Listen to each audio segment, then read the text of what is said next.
오늘 우리가 함께 살펴볼 두 번째 이야기는요, 구속의 이야기입니다. 신체의 자유를 제한하는 것을 보통 구속이라고 표현을 많이 하는 겁니다. 어디에 막 가두는 거죠. 기독교적인 구속은요, 완전 반대의 의미예요. 문제가 있어서 자유하지 못하는 것, 묶여 있을 때에 누가 대신해서 그것을 해결해 주는 것, 그래서 내가 자유를 얻는 것을 구속이라 그래요. 나오미와 룻의 인생, 그 인생도 뭔가 구속돼 있어요. 묶여 있습니다. 눌려 있어요. 바로 생계의 문제입니다. 먹고 사는 문제입니다. 앞으로는 어떻게 먹고 살지? 오늘은 어떻게 먹고 살지에 대한 문제가 있습니다. 이 문제를 해결해 줄 수 있는 사람이 나타나는 것, 해결되어지는 것이 바로 기독교적인 의미에서 구속이에요. 누군가를 자유롭게 해주기 위해서는 두 가지가 필요해요. 그 첫 번째는요, 구속에는 책임이 따릅니다. 지금 나오미와 룻의 문제가 먹고 사는 문제입니다. 사실은 본인들이 해결할 수 없어요. 그래서 지금 이 시대는 사회보장제도라는 게 있잖아요.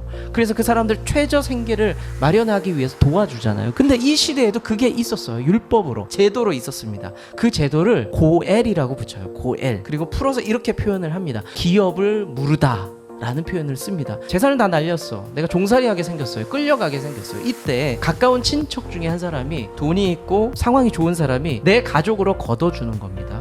그래서 그 빚을 갚아주고 땅도 내가 돈을 내고 사다 주고 다시 사오는 겁니다. 기업 무르는 사람, 그 사람의 조건이 좀 있다고 그래요. 상식적으로 돈이 있어야 돼요. 그러니까 능력이 있어야 됩니다. 두 번째는 혈육이어야 돼요. 친척이어야 됩니다. 그러니까 친척 중에 돈이 많은 사람이 할 수 있는 것입니다. 보아스를 처음에 설명할 때에 유력한 자, 힘이 있는 사람, 다른 말로 돈이 있는 사람이었습니다. 나오미의 먼 친척이에요. 보아스가 기업 물을 조건이 되는 거예요. 그런데 조건이 하나가 더 있어요. 스스로 내가 원해서 해야 됩니다. 시어머니가 며느리를 예쁘게 단장시키고 보아스가 자고 있을 때 그 발치 근처에 있으라 그랬잖아요. 보아스가 눈을 딱 떴는데 어이구 깜짝이야, 예쁘게 단장한 여자가 근처에 있는 거예요. 그래서 너 누구냐고, 왜 거기 있냐고 물어봅니다. 그랬더니 룻이 이렇게 이야기를 합니다. 나를 좀 지켜주세요. 당신이 나의 기업물을 자입니다 라는 것을 이야기를 합니다. 자, 그러면 우리의 신앙으로 돌아가 볼게요. 여러분들 찬송이든 신앙 고백이든 우리의 구속자는 예수님이다 라고 많이 고백하면서 살고 있습니다. 예수님께도 우리를 구원하실 그 책임이라는 게 있었을까요? 예수님은 자기 헌신이 강한 분이었습니다. 자기를 던지겠다는 거예요. 대속물로 주겠다는 겁니다. 대속물로 줄 때 사랑과 책임이 없으면 결코 그렇게 자기 몸을 던질 수가 없습니다. 그리고 예수님께서는 그 사명을 받고 이 땅에 오셨기 때문에 책임이 분명히 있었던 겁니다. 구속에는 분명히 책임이 필요합니다. 두 번째는 뭐냐? 구속에는 사랑이 필요합니다. 누군가의 짐을 덜어주기 위해서, 누군가의 생명을 살리기 위해서는 사랑이 필요할 수밖에 없습니다. 아주 상식적인 이야기죠. 사랑이 없으면 할 수가 없습니다. 사랑이 없는 헌신은요, 쉽게 소진됩니다. 탈진하게 되죠. 버틸 수가 없어요. 기업 물을 자, 고엘 제도를 수락하는 자에게 필요한 것은 바로 사랑, 자원하는 마음이었다는 겁니다. 오늘 관전 포인트가 뭐냐? 과연 보아스는 사랑하냐는 거예요. 자원하는 마음이 그 안에 있냐는 겁니다. 보아스는 기본적으로 룻을 향한 호감이 있었던 것 같아요. 짐작을 할 수 있는데, 내 딸아라고 부른다는 것은 한 여인을 향한 지극히 큰 사랑을 표현하고 있는 겁니다. 이 여인에게, 보아스는 좀 나이가 많았어요. 그래서 다른 번역본을 보잖아요. 룻이 보아스에게 어르신이라고 표현했어요. 그래서 내 딸아라고 표현을 합니다. 그리고 하나님께서 너에게 복 주시길 원한다. 축복하는 거예요. 두려워하지 말아라, 평안해라, 안심해라 라고 이야기를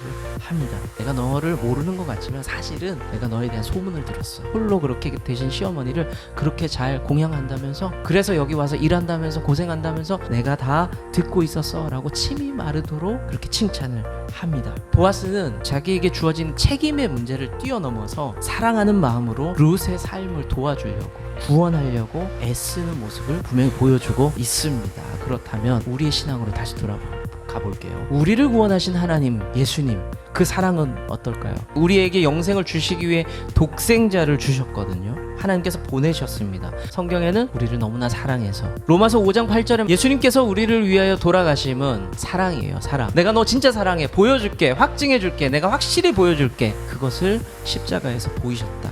사랑을 보이셨다라고 성경은 말씀하고 있습니다. 하나님은 책임 때문에 어쩔 수 없이 우리를 구원하는 게 아니라는 거죠. 예수님께서는 우리를 너무 사랑하셔서 구속하셨다는 그 사실을 꼭 기억하시기를 바랍니다. 이제 말씀 맺을게요. 오늘 보아스가 룻을 구속하기 위해서 두 가지를 보여줬어요. 첫 번째 책임감을 보여줬어요. 두 번째는 사랑이었어요. 사랑, 자원하는 마음이었습니다. 예수님께서는 우리를 향한 책임과 사랑으로 우리를 구속하셨습니다. 이제 우리에게도 숙제가 있어요. 우리가 하나님을 향한 사랑과 하나님을 향한 경외함이 의무감이 필요해요. 이상해요. 나쁘게 들릴 수도 있습니다. 그런데 성경은 분명히 우리가 예배하는 것이 의무가 있다라고 말씀하고 있어요. 여러분, 우리는 예배하는 것에 의무감을 가질 필요가 있습니다. 그리고 그 너머 하나님을 향한 사랑이 있는지 우리를 찌르고 있어요. 이 자리에 예배하는데 너 하나님 사랑하고 있어? 라고 물어보고 있다는 겁니다. 그 안에 사랑이 있니? 너 교회 청소하고 있는데 그 안에 사랑이 있니? 주방에서 열심히 봉사하고 있잖아. 너 그 안에 사랑이 있니? 라고 다시 한번 찌르고 있다는 겁니다.